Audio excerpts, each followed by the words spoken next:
ಶುಭೋದಯ, ನಮಸ್ಕಾರ. Welcome to YoYo Kannada. ಬನ್ನೀಗ ನೋಡೋಣ ಹವಾಮಾನದ ಅಲರ್ಟ್. ರಾಜ್ಯದಲ್ಲಿ ಮತ್ತೆ ಮಳೆಯ ಅಬ್ಬರ ಮುಂದುವರಿಯಲಿದ್ದು, ನವರಾತ್ರಿ ಹಬ್ಬದ ನಂತರವೂ ಮಳೆ ಇರಲಿದೆ ಎಂದು ಹವಾಮಾನ ಇಲಾಖೆ ಮುನ್ಸೂಚನೆಯಲ್ಲಿ ತಿಳಿಸಿದೆ. ಇನ್ನು ಅದರಂತೆ ಭಾರತೀಯ ಹವಾಮಾನ ಇಲಾಖೆಯ ಪ್ರಕಾರ ರಾಜ್ಯಾದ್ಯಂತ ಮುಂದಿನ 7 ದಿನಗಳ ಕಾಲ ಮಳೆ ಮುಂದುವರಿಯಲಿದೆ. ಹೌದು, ಇಂದಿನ ದಿನ ಕರ್ನಾಟಕ ರಾಜ್ಯದಲ್ಲಿ ಮಳೆ ಹಾಗೂ ಹವಾಮಾನದಲ್ಲಿ ಪ್ರಮುಖ ಬದಲಾವಣೆಗಳು ಕಾಣುತ್ತಿದ್ದಾವೆ.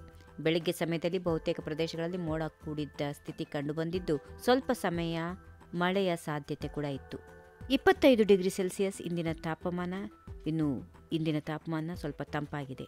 ವಾಯುವಿನ ತೇವಾಂಶ 81% ಇದ್ದು, ಇದರಿಂದ ಹವಾಮಾನದಲ್ಲಿ ಒದ್ದೆ ಕಲ್ಪನೆ ಪರಿಸ್ಥಿತಿ ಉಂಟಾಗಿತ್ತು.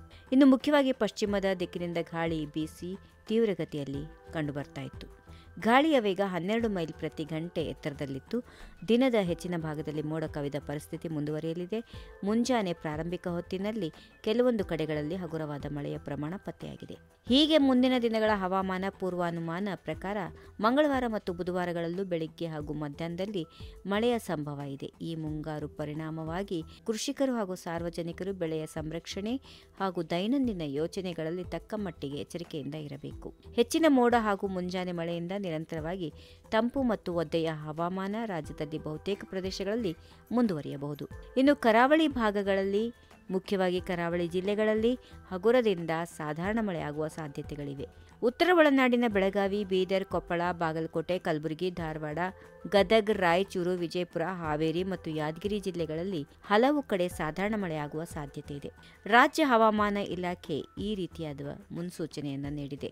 ಇನ್ನುಳಿದಂತೆ ದಕ್ಷಿಣ ಒಳನಾಡಿನ ಬೆಂಗಳೂರು ಗ್ರಾಮಾಂತರ, ಬಳ್ಳಾರಿ, ಚಿತ್ರದುರ್ಗ, ಚಿಕ್ಕಮಗಳೂರು, ಚಾಮರಾಜನಗರ, ಚಿಕ್ಕಬಳ್ಳಾಪುರ ಸೇರಿದಂತೆ ವಿವಿಧ ಜಿಲ್ಲೆಗಳಲ್ಲಿ ಸಾಧಾರಣ ಮಳೆಯಾಗುವ ಸಾಧ್ಯತೆಗಳಿವೆ.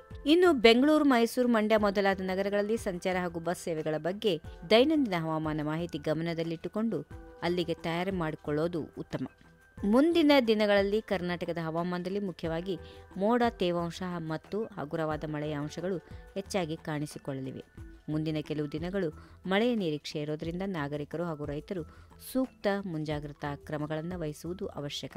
ಇನ್ನು ಪ್ರವಾಹದ ಭೀತಿಯನ್ನು ಎದುರಿಸುತ್ತಿರುವ ಕಲಬುರಗಿ, ಬೀದರ್, ಯಾದಗಿರಿ ಮತ್ತು ವಿಜಯಪುರ ಜಿಲ್ಲೆಗಳಲ್ಲಿ ಕೃಷ್ಣಾ ಹಾಗೂ ಭೀಮಾ ನದಿ ತೀರದಲ್ಲಿ ಪ್ರವಾಹ ಪರಿಸ್ಥಿತಿ ಎದುರಾಗಿದೆ. ಈ ಹಿನ್ನೆಲೆಯಲ್ಲಿ ರಕ್ಷಣೆ ಮತ್ತು ಪರಿಹಾರ ಕಾರ್ಯ ಕೈಗೊಳ್ಳುವಂತೆ ಸಿಎಂ ಸಿದ್ದರಾಮಯ್ಯ ಅಧಿಕಾರಿಗಳಿಗೆ ಸೂಚನೆ ನೀಡಿದ್ದಾರೆ. ಕಲಬುರಗಿ ಜಿಲ್ಲೆಯಲ್ಲಿನ ಭಾರೀ ಮಳೆಯ ನಡುವೆ ಕೃಷ್ಣಾ ನದಿಗೆ ಮಹಾರಾಷ್ಟ್ರದ ಉಜನಿ ಹಾಗೂ ನೀರಾ ಜಲಾಶಯದಿಂದ ಭಾರೀ ಪ್ರಮಾಣದ ನೀರನ್ನು ಹೊರಬಿಡಲಾಗಿದೆ. ಇದರಿಂದಾಗಿ ಏಕಾಏಕಿ ಭೀಮಾ ನದಿ ತೀರದಲ್ಲಿ ಬೆಣ್ಣೆತೋರಾದಲ್ಲಿ ಪ್ರವಾಹದ ಪರಿಸ್ಥಿತಿ ಉದ್ಭವಿಸಿತ್ತು. ನಾಳೆ ಪ್ರವಾಹ ಪೀಡಿತ ಪ್ರದೇಶಕ್ಕೆ ಸಿಎಂ ಸಿದ್ದರಾಮಯ್ಯನವರು ಭೇಟಿ ನೀಡಲಿದ್ದಾರೆ.